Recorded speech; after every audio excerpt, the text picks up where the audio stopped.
Veçoria e parë më e rëndësishme e ehlusunetit që e dallon pra prej grupacioneve të tjera, prej bidatxhive e kështu me radh, është se ata kujdesen për librin e Allahut subhanahu wa taala dhe për sunetin e Muhamedit sallallahu alaihi wasallam. Pra i japin një rëndësi të veçantë librit të Allahut subhanahu wa taala dhe sunetit të pejgamberit sallallahu alaihi wasallam, duke e mësuar atë, duke e mësuar domethënjet, duke e praktikuar dhe duke e pasur referencë kryesore. Përderisa thon bidatxhit, grupet e devijuara, thonë se referenca e tyre është primare, është logjika, mendja. Andaj i marrin ajetet dhe hadithet ata që mendja e tyre i kundërshton, i refuzojnë, i komentojnë e kështu me radhë. Dhe kjo, sepse mendja e njerëzve është, pra dallon prej njeriut në njeri, dhe logjika e tij dallon prej njeriut në njeri, andaj edhe u ndan në shumë grupe, secili duke pretenduar se ajo që e thot grupi tjetër nuk është e logjikshme. Edhe kështu secili prej tyre i refuzuan, i komentuan dhe i larguan një pjesë të argumenteve të Kuranit dhe të Sunetit.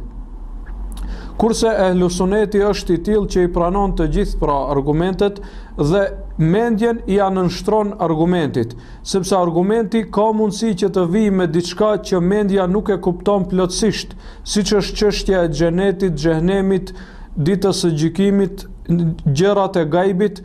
Mendja nuk mund t'i përfshi komplet. Mirë po, nuk vjen asnjëherë pra teksti Kuranit dhe hadithit me diçka që mendja mund ta refuzoj, me diçka që e kundërshton mendjen. Pra mendja ka mundësi që mos ta kuptoj diçka që vjen komplet, në mënyrë komplete, mos ta parafityroj dhe mos ta përfshi komplet. Mirë po nuk ka mundësi që ta refuzoj.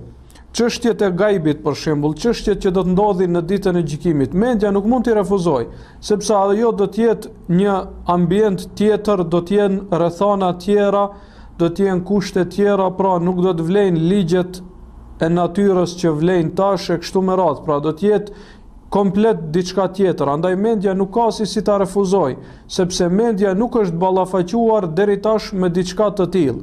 Mirë po, a mundet që mos ta kuptoj komplet? Mundet. Sidoqoftë, pra, cilësia e parë dhe më e rëndësishme e ehlusunetit është se nuk japin përparësi askujt para fjalës së Allahut dhe fjalës së pejgamberit sallallahu alaihi wasallam, gjithsesi para Kuranit dhe para Sunetit Muhamedit sallallahu alaihi wasallam, nuk japin përparësi asnjë njeriu, asnjë fjalë e kështu me radhë.